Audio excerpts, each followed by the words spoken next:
4 jours après l'horreur absolue, la principale suspecte du meurtre de la petite Lola est en prison. Elle a été placée en détention provisoire dans la foulée de sa mise en examen pour meurtre aggravé et viol sur mineur avec acte de torture et de barbarie.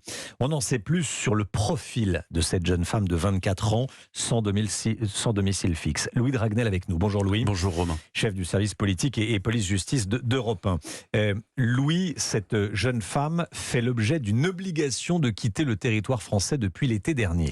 Oui, absolument Romain. Alors Dabia, 24 ans, la meurtrière présumée de Lola d'origine algérienne, est entrée tout d'abord légalement en France en mai 2016. Elle obtient alors un titre de séjour délivré par la France comme étudiant étranger. Dabia s'inscrit dans une formation CAP de restauration.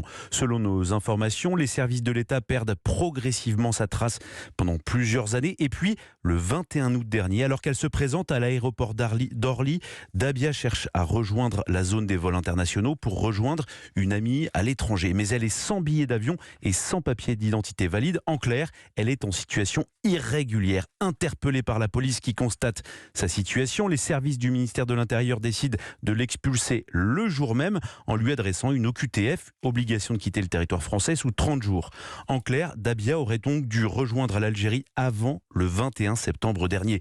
Tout le problème est là. Après avoir refusé d'appliquer cette décision de justice, aucun moyen n'a été mis en œuvre pour aller chercher Dabia et l'expulser. Donc oui, Romain, si l'OQTF avait été exécuté, Dabia n'aurait pas été en France, mais en Algérie, le vendredi 14 octobre dernier, et Lola serait aujourd'hui en vie.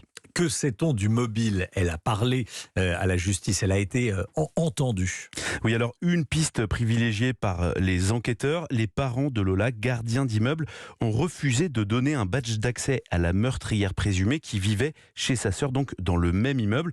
Donc la vengeance, le mobile qui est privilégié pour le moment, et ce qui accrédite la préméditation de l'acte. Merci beaucoup Louis Dragnel, chef du service politique et police-justice d'Europe 1 avec nous dans Europe Midi.